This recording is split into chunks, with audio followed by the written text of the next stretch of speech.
Welcome to Grizz's workshop. This great lummox is Grizz. Not an expert or an exemplar of safety.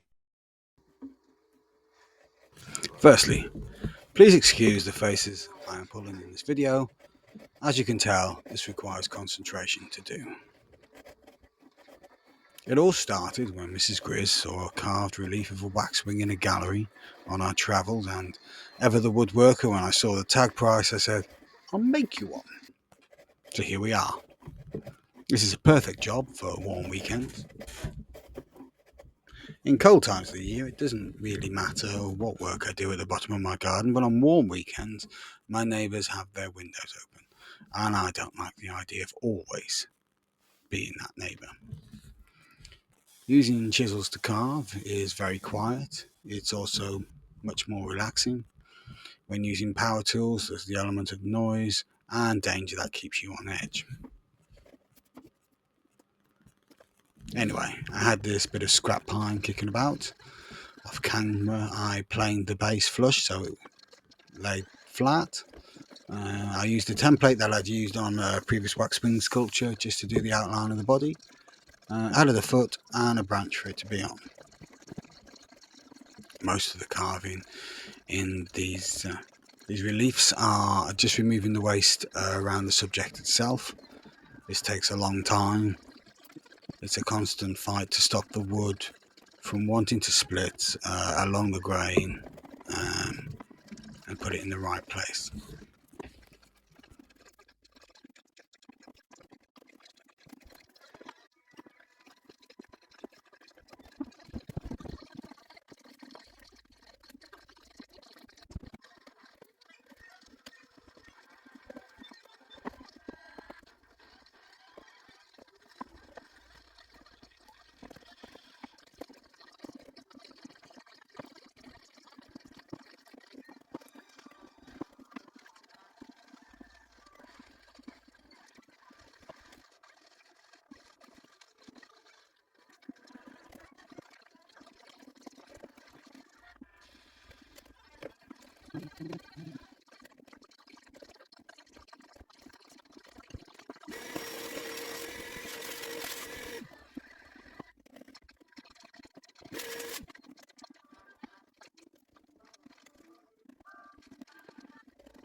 When I finally got to shaping the bird, it didn't take too long to do.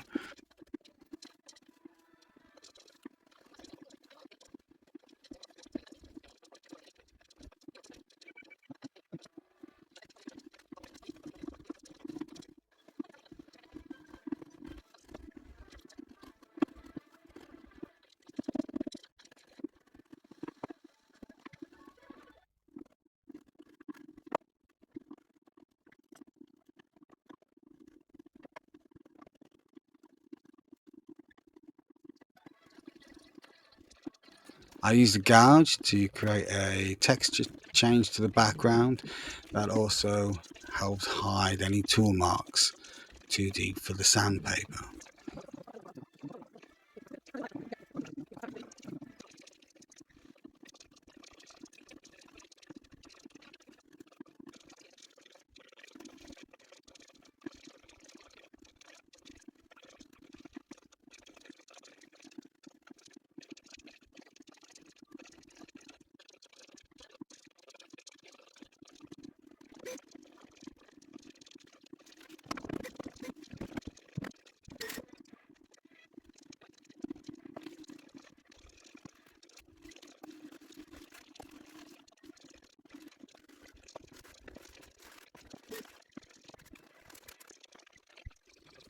gave the piece a thorough sanding and began painting.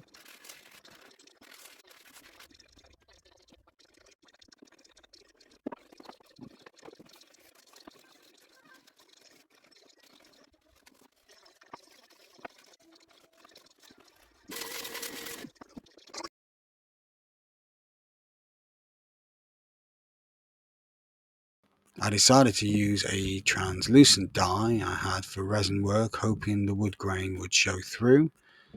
Please enjoy the art of watching paint dry.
After the piece was fully painted, I covered it in a varnish, a dead flat varnish, and then retouched a couple of areas.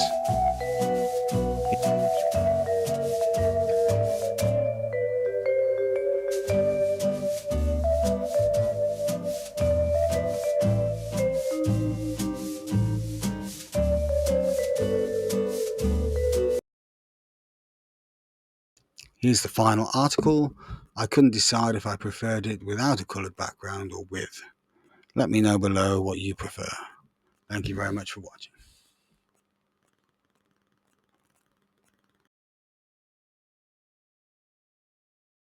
See you next time on Grizz's Workshop.